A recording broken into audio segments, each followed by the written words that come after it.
इस पार्ट के आगाज़ में आप देखेंगे कि बयंदर अख्तम साहब और बहंगी खातून के साथ मरमराची किले में मौजूद होता है और ये कहता है कि मुबारक हो, अल्लाह तकमील तक पहुँचाए, मेरी बहन अलजीजा का रिश्ता तय हो गया है। अख्तम साहब कहते हैं शुक्रिया बयंदर साहब, अल्लाह बरकत अता फरमाए। बयंदर कहता है कि दुआ है कि 40,000 मंगोल आने से पहले ये शादी हो जाए। बहंगी खातून कहती हैं कि बयंदर अपने मुंह से बुरी बात मत निकालो, इस खैर के काम के पीछे वालदा सुल्तान का हाथ है। बयंदर कहता है बिल्कुल, अल्लाह उनसे राज़ी हो, वालदा सुल्तान ना होती तो हमारा क्या बनता। इसके बाद बयंदर कहता है कि है तो खुशी का मौका, लेकिन मैं एक बात कहना चाहता हूँ, ये सब कुछ उस्मान का मंसूबा है, जानते हैं ना। उस्मान ने मंगोल नौकर का सर काट कर नहमान को हमारे लिए मुसीबत बना दिया है। ये सुनकर अख्तम साहब कहते हैं कि 40,000 मंगोल अगर हमारे इलाके तक आ पहुँचे तो बड़ी मुश्किल हो जाएगी। बयंदर कहता है अख्तम साहब, ये भी कोई फर्जी बात है क्या? उस्मान ने हम सब को मुसीबत में डाल दिया है। इस तबाही से बचने के लिए तमाम सरदारों ने भी पीठ फेर ली है। बहंगी खातून कहती है कि तबाह होने वाला वाज़िह है बयंदर, तबाह उस्मान ही होगा। वालदा सुल्तान सरहदी इलाके तबाह करने की इजाज़त नहीं देंगी और वो इतनी ताकत रखती हैं कि वो मंगोलों और उस्मान को रोक सकें। जाहिर है कि वो हमारी जिम्मेदारी से भी हमें आगाह करेंगी। इतने में अख्तम साहब के सिपाही की बाहर से अंदर आने की इजाज़त की आवाज़ आती है।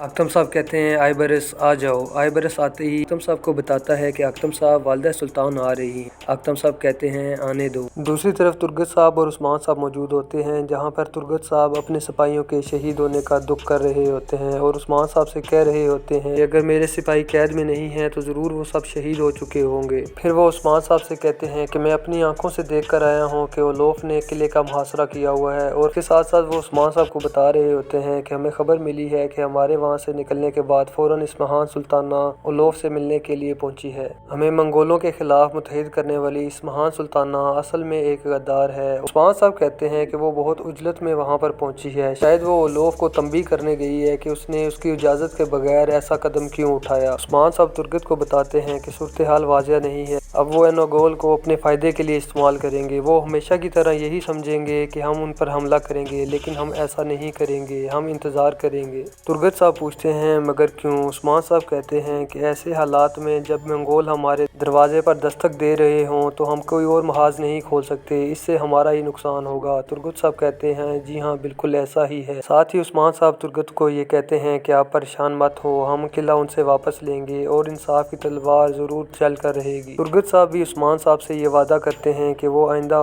उनकी मर्जी के खिलाफ कोई भी कार्रवाई नहीं करेंगे। इसके बाद उस्मान साहब कहते हैं कि अब हमें सफ़र पर रवाना होगा और वापसी पर उम्मीद है कि हम एक बड़ी फौज के साथ वापस आएंगे। दूसरी तरफ इस महान सुल्ताना अख्तम साहब के पास आती है और अख्तम साहब उनको खुशामदीद कहते हैं, जिसके बाद सुल्ताना उनके चेहरे की तरफ देखती है और ये कहती है लगता है मंगोलों के कोनिया पहुंचने की खबर आप तक पहुंच चुकी है, आखिर उस्मान की बुलाई हुई मुसीबत हमारे पास पहुंचने वाली है। बयंदर कहता है कि 40,000 मंगोल आ रहे हैं, अगर हम सरहदों की तमाम तलवारें भी इकट्ठी कर लें तो उनके बराबर ना होंगे। फिर वो वालदा सुल्तान से पूछता है कि हम उनको कैसे रोकेंगे। महान सुल्ताना कहती है कि ये वाज़िह है कि उनको रोकने का सिर्फ एक ही तरीका है कि हमें मुत्तहिद होना पड़ेगा और मुत्तहिद होने की ज़मानत सिर्फ मेरे पास ही है। फिर वो अख्तम साहब और बहंगी खातून को कहती है कि काफिलों की हिफाजत की जिम्मेदारी आप लोगों की है, क्योंकि मंगोलों का भूखा रेवड़ सबसे पहले काफिलों पर हमला करेगा। बहंगी खातून इस महान सुल्ताना से पूछती है क्या हम एनागोल किला ओलोफ से वापस नहीं लेंगे? तो सुल्ताना कहती है मंगोल आ गए तो एनागोल किला क्या कुछ भी बाकी नहीं रहेगा। बहंगी खातून कहती है कि हमें मौत से और मत डराइए,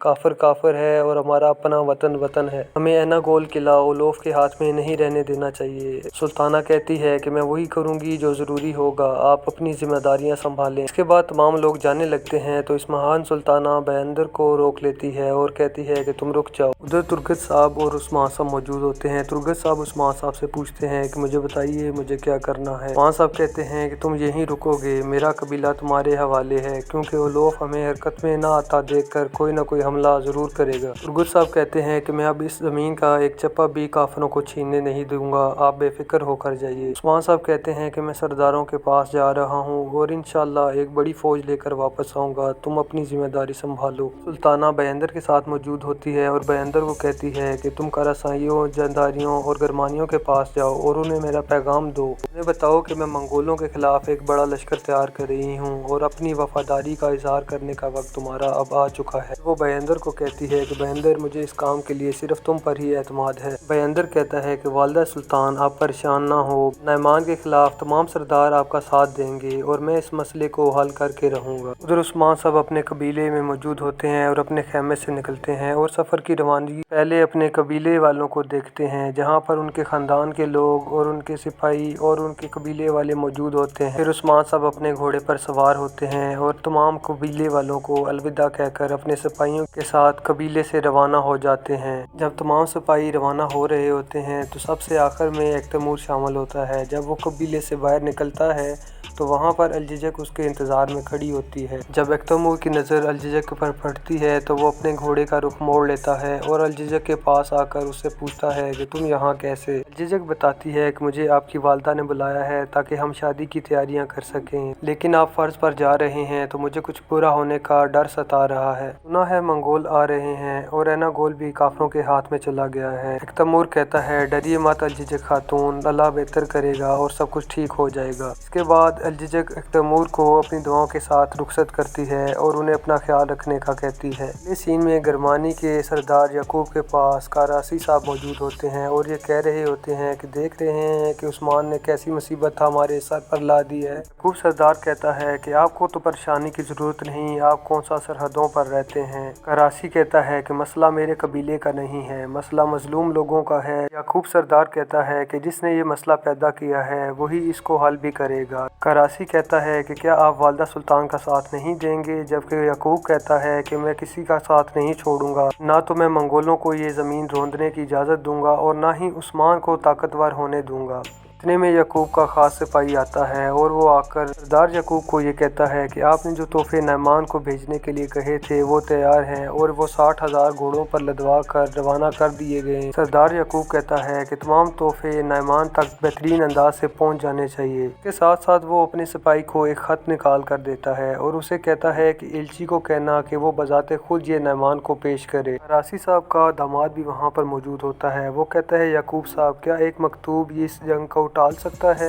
जहाँ तक मेरा ख्याल है हमें तलवार उठाकर लड़ना चाहिए और उनका मुकाबला करना चाहिए। करासी साहब कहते हैं, मेरा दामाद बहुत ही बहादुर है, दिल का बड़ा है और ये हर मसले को तलवार से हल करना चाहता है, लेकिन हर मसला तलवार से हल नहीं होता। कुछ मसाइल बगैर खून बहाए भी हल किए जा सकते हैं। याकूब कहता है कि देखते हैं कि ये मकतूब काम आएगा या नहीं। अगर ये मकतूब काम ना आया तो हम बहुत मुसीबत में फंस जाएंगे, लेकिन मैं उस्मान को ना तो ये मुसीबत हमारे सर पर लाने दूंगा और ना ही उस्मान को कामयाबी से इस मुसीबत से निकलने दूंगा। करासी सरदार कहता है कि याकूब साहब, आप उस्मान को कुछ ज़्यादा ही संजीदा ले रहे हैं। याकूब कहता है कि उस्मान की नज़रें मेरे ओहदे पर हैं, वो मेरी जगह लेना चाहता है और तमाम तुर्कमानों का कायद बनना चाहता है, जबकि मैं ऐसा नहीं होने दूंगा। फिर वो करासी को कहता है कि आइए, खाना तैयार है, हम खाना खाते हैं। और नाजरीन, यहाँ पर इस पार्ट का इख्तिताम होता है।